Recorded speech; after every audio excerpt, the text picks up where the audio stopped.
আসসালামু আলাইকুম। আন্তর্জাতিক টিভি নিউজে আপনাকে স্বাগত। শুরুতেই জানাবো আমাদের হাতে থাকা সর্বশেষ গুরুত্বপূর্ণ আপডেট যুদ্ধের সংবাদ, এরপর বিস্তারিত। বাংলাদেশের সর্বশেষ গুরুত্বপূর্ণ আপডেট সংবাদে আপনাকে স্বাগত। শুরুতেই সংবাদ শিরোনাম, পরে বিস্তারিত। প্রথমে জানাবো আমাদের হাতে থাকা সর্বশেষ গুরুত্বপূর্ণ সবথেকে তাজা আপডেট সংবাদ। ৫ দফা দাবিতে জামাত সহ ৮ দলের ঢাকা সহ বিভাগীয় শহরে আজ বিক্ষোভ কর্মসূচি। গণভোট সহ ৫ দফা দাবিতে আজ ঢাকা সহ দেশের সব বিভাগীয় শহর ও মহানগরে বিক্ষোভ সমাবেশ ও মিছিল করবে জামাত ইসলাম সহ ৮টি রাজনৈতিক দল। অংশগ্রহণকারী দলগুলোর মধ্যে রয়েছে বাংলাদেশ জামাত ইসলাম, ইসলামী আন্দোলন বাংলাদেশ, খেলাফতে মজলিস,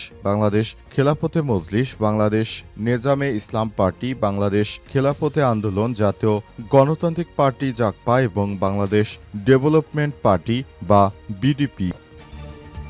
এরপর জানাবো মিরপুরে কমিউনিটি সেন্টারের আগুন নিয়ন্ত্রণে সর্বশেষ যে তথ্য জানালো ফায়ার সার্ভিস। রাজধানীর মিরপুর ১২ নম্বরের কালশীতে বহুতলা ভবনে লাগা আগুন নিয়ন্ত্রণে এসেছে। ফায়ার সার্ভিসের ৭টি ইউনিটের চেষ্টায় রাত ১২টা ৫ মিনিটে আগুন নিয়ন্ত্রণে আসে।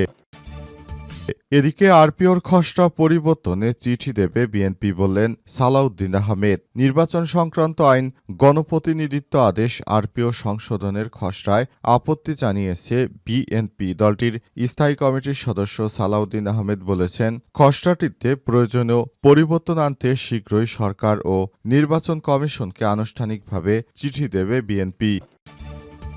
জানাবো সুনামগঞ্জে আধিপত্য বিস্তার নিয়ে সংঘর্ষে গুলিবিদ্ধ ১১। সুনামগঞ্জের দিরাই উপজেলায় আধিপত্য বিস্তারকে কেন্দ্র করে দুই পক্ষের মধ্যে গোলাগুলির ঘটনা ঘটেছে। এতে উভয় পক্ষের ১১ জন গুলিবিদ্ধ হয়েছে এবং আহত হয়েছে ২০ জন। এবং সর্বশেষ জানাবো পাকিস্তানে বিস্ফোরণে উড়ে গেল পুলিশের গাড়ি, পুলিশের এসপি সহ নিহত ৩। পাকিস্তানের খাইবার পাখতুনখোয়া কেপি প্রদেশে হাঙ্গো জেলায় পরপর দুটি বিস্ফোরণের ঘটনা ঘটেছে। প্রথম বিস্ফোরণে কেউ হতাহত না হলেও দ্বিতীয় বিস্ফোরণে অন্তত ৩ পুলিশ সদস্য নিহত হয়েছে। আজ এক প্রতিবেদনে এই তথ্য জানিয়েছে পাকিস্তানের সংবাদ মাধ্যম জিও নিউজ। সেখানে তেহরিকি তালেবান সন্ত্রাসীরা এই ধরনের হামলা চালাতে পারে বলে জানা গেছে। প্রিয় দর্শক, এতক্ষণ শুনছিলেন সংবাদ শিরোনাম, এবারে বিস্তারিত। তবে তার আগে বন্ধুরা অনুরোধ থাকবে এই সংবাদটিতে একটি লাইক দিন। এই চ্যানেলে আপনি নতুন হয়ে থাকলে আমাদের সংবাদটি দেখতে দেখতে চ্যানেলটি সাবস্ক্রাইব করে রাখুন। কমেন্ট করে বন্ধুরা আপনার মূল্যবান মতামত জানিয়ে দিন আপনি বিশ্বের কোন দেশ থেকে বা বাংলাদেশের কোন স্থান থেকে আমাদের সংবাদটি দেখছেন এবং শুনছেন। আর বন্ধুরা সংবাদটি আপনার সোশ্যাল মিডিয়া ফেসবুকে শেয়ার করে বন্ধুদেরও দেখার সুযোগ করে দিন। এবারে বিস্তারিত। ৫ দফা দাবিতে আজ জামাত সহ ৮ দলের ঢাকা সহ বিভাগীয় বিক্ষোভ।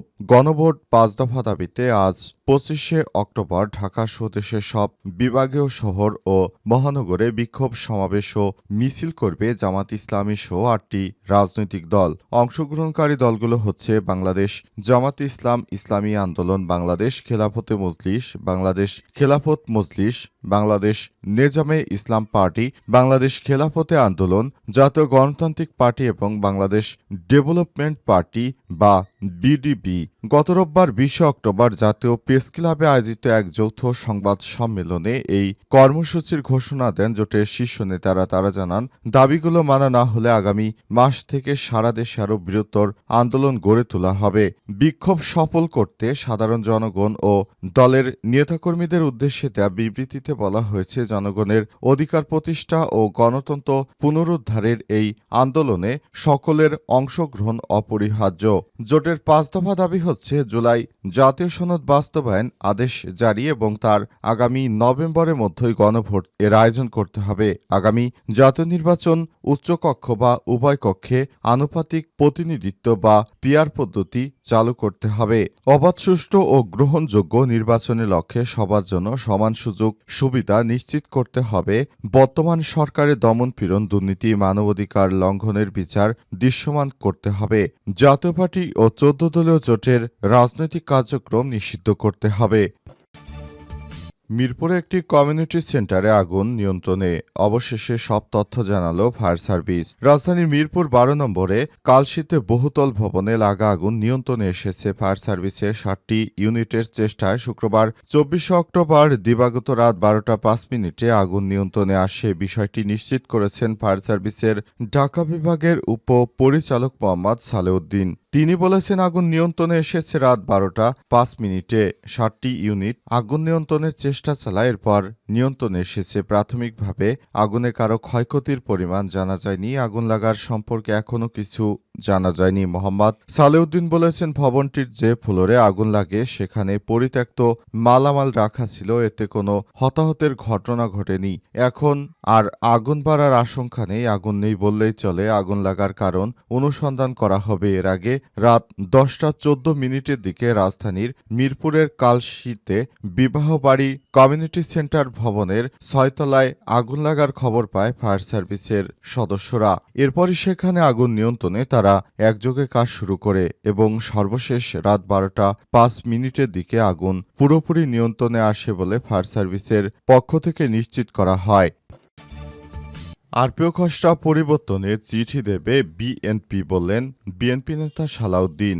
নির্বাচন সংক্রান্ত আইন গণপ্রতিনিধিত্ব আদেশ বা আরপিও সংশোধনের খসড়ায় আপত্তি জানিয়েছে বিএনপি। দলটির স্থায়ী কমিটির সদস্য সালাউদ্দিন আহমেদ জানিয়েছেন, খসড়াটিতে প্রয়োজনীয় পরিবর্তন আনতে শীঘ্রই সরকার ও নির্বাচন কমিশনকে আনুষ্ঠানিকভাবে চিঠি দেবে তারা। শুক্রবার ২৪ অক্টোবর বিকেলে রাজধানীর গুলশানে নিজ বাসভবনে সাংবাদিকদের সঙ্গে আলাপকালে তিনি এসব কথা জানান। কোন দল জোটগতভাবে নির্বাচন করলে নিজেদের প্রতীকে অংশ নিতে হবে এমন বিধান যুক্ত করে নির্বাচন সংক্রান্ত আইন গণপ্রতিনিধিত্ব আদেশ বা আরপিওর সংশোধন অধ্যাদেশ খসড়া বৃহস্পতিবার ২৩ অক্টোবর অনুমোদন করেছে অন্তর্বর্তীকালীন সরকারের উপদেষ্টা পরিষদ। সালাউদ্দিন আহমেদ বলেন, নির্বাচন সংস্কার কমিশনের সঙ্গে রাজনৈতিক দলগুলোর আলোচনা করতে হবে, কারণ এই ধরনের পদ্ধতি নয়, বরং যে যার মতো করে যে দলই ক্ষমতায় যাক বা দাঁড়াক না কেন, ওর মধ্যে একটি দলের প্রতীক ব্যবহার করে যে কোনো সময় ওই আসনে নির্বাচন করতে পারবে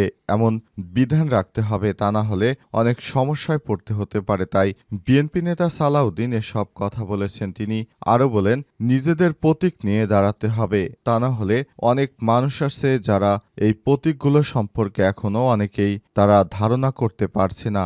সব বিষয়গুলোকে সামনে রেখে অন্তর্বর্তীকালীন সরকারের প্রধান উপদেষ্টা প্রফেসর ডক্টর মোহাম্মদ ইউনূসকে বিষয়টি সংশোধন করতে হবে বলে জানান বিএনপি নেতা সালাউদ্দিন। তার এই দাবিটি অত্যন্ত যৌক্তিক একটি দাবি বলে আমরাও মনে করি, কারণ এই দাবির ফলে সাধারণ মানুষ মার্কা চিনবে না। তখন জোটভুক্ত ছোট ছোট রাজনৈতিক দলের নেতাদেরকে তখন ভোট নাও দিতে পারে, তখন আবার অন্যরকম সমস্যা দাঁড়াতে পারে। সুনামগঞ্জে আধিপত্য বিস্তার নিয়ে সংঘর্ষে গুলিবিদ্ধ ১১। সুনামগঞ্জের দিরাই উপজেলায় আধিপত্য বিস্তারকে কেন্দ্র করে দুই পক্ষের মধ্যে গোলাগুলির ঘটনা ঘটেছে। এতে উভয় পক্ষের ১১ জন গুলিবিদ্ধ সহ অন্তত ২০ জন আহত হয়েছে। ২৪ অক্টোবর বিকেলে উপজেলার কুলঞ্জ গ্রামে এই সংঘর্ষের ঘটনা ঘটে। স্থানীয় সূত্র থেকে জানা গেছে, কুলঞ্জ গ্রামের সাবেক মেম্বার ইলিয়াস মিয়া ও বর্তমান মেম্বার মাহবুব মিয়ার সমর্থকদের মধ্যে দীর্ঘদিন ধরে এলাকায় আধিপত্য বিস্তারকে কেন্দ্র করে বিরোধ চলে আসছিল। এরই জেরে বিকেলে উভয় পক্ষের মধ্যে সংঘর্ষ বাধে। সে সময় বেশ কয়েক ধাপে দফায় দফায় সংঘর্ষের ঘটনা ঘটতে থাকে। পুরো এলাকায় থমথমে অবস্থা বিরাজ করতে শুরু করে। অবস্থায় সেখানে নতুন নতুন করে আবার নানা রকম সংকট দেখা দেয়। শেষ পর্যন্ত দুই গ্রুপের মধ্যে ব্যাপক আকারে গোলাগুলির ঘটনা ঘটে। উভয় পক্ষের লোকজন আগ্নেয়াস্ত্র সহ দেশীয় অস্ত্র ব্যবহার করে। বিষয়টি নিশ্চিত করে উপজেলা স্বাস্থ্য কমপ্লেক্সের আবাসিক মেডিকেল অফিসার পিন্টু দাস বলেন, গুলিবিদ্ধ সহ আহত হয়ে দিরাই উপজেলায় অন্তত ২০ জন, তাদের মধ্যে গুলিবিদ্ধই ছিলেন ১১ জন। গুরুতর আহত বসার মিয়া তালুকদার ৬০, ফুল মিয়া তালুকদার ৪৫, আলফু মিয়া তালুকদার ৩৫, কায়েস মিয়া তালুকদার ৫৫, ইকবাল মিয়া তালুকদার ৩২, কাহার মিয়া তালুকদার ৪০, জহির মিয়া তালুকদার ৪৫ ও কিশোর মাহিম ১৪কে উন্নত চিকিৎসার জন্য Sylhet MAG Osmani medical college হাসপাতালে ভর্তি করা হয়েছে। এই ঘটনার পরই পুরো এলাকায় থমথমে অবস্থা বিরাজ করছে।